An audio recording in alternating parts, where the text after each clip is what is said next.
Praise the lord. యేసునామమే జయము. మన రక్షకుడు, మన విమోచకుడు యేసుక్రీస్తు అతి పరిశుద్ధమైన నామంలో అందరికీ వందనాలు.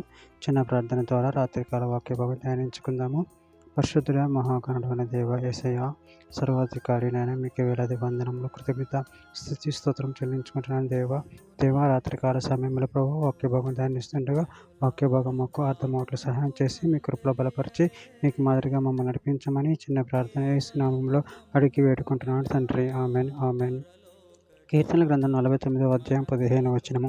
దేవుడు నన్ను చేర్చుకొనును, పాతాళ బలంలో నుండి ఆయన నా ప్రాణమును విమోచించును. ఆమెన్. దేవుడి వాక్య భాగం దీవించును కాక. ప్రభునందు ప్రియులారా, ఇక్కడ వాక్య భాగాన్ని గమనించినట్లయితే దేవుడు నన్ను చేర్చుకొనును, పాతాళ బలములో నుండి ఆయన నా ప్రాణమును విమోచించును.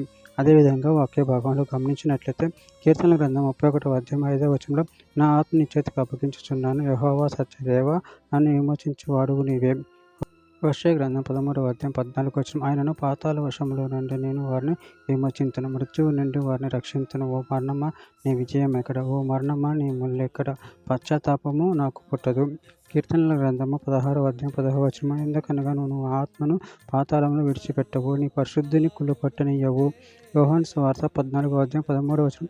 నేను వెళ్ళి మీకు స్థలము సిద్ధపరిచిన యెడల నేను నుండి స్థలంలో మీరును ఉండులాగున మరలా వచ్చి నా యొద్ద నుండుటకు మిమ్మల్ని తీసుకొని పోవుదును. కీర్తన గ్రంథం 26వ అధ్యాయం 11వ వచనం. నేను యథార్థవంతుడనే నడుచుకొనుచున్నాను, నన్ను విమోచింపుము, నన్ను కరుణింపుము. కీర్తన గ్రంథం 107వ అధ్యాయం 20వ వచనం. ఆయన తన వాక్కును పంపి వారిని బాగు చేసిన, ఆయన వారు పడిన గుంటలో నుండి వారిని విడిపించెను. మత్తయి సువార్త 22వ అధ్యాయం 29వ వచనం. అందుకు యేసు లేఖనములను గాని దేవుని శక్తిని గాని ఎరగక మీరు పొరపడుచున్నారు. అపోస్తలుల కార్యముల గ్రంథం 2వ అధ్యాయం 27వ వచనం. నువ్వు నా ఆత్మను పాతాళంలో విడిచిపెట్టవు, నీ పరిశుద్ధిని కుళ్ళు పట్టనియ్యవు. ఫిలిప్పీయులకు రాసిన పత్రిక 1వ అధ్యాయం 23వ వచనం.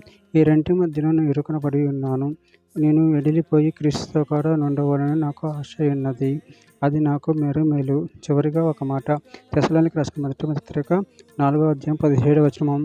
ఆ మీదట సజీవులై నిలిచియుండు మనము వారితో కూడా ఏకముగా ప్రభువును ఎదుర్కొనుటకు ఆకాశ మండలమునకు మేఘముల మీద పోబడుదుము, కాగా మనము సదాకాలం ప్రభువుతో కూడా ఉందుము. ఆమె. దేవుడి వాక్యం దీవించును గాక. చిన్న ప్రార్థన చేసుకుందాము.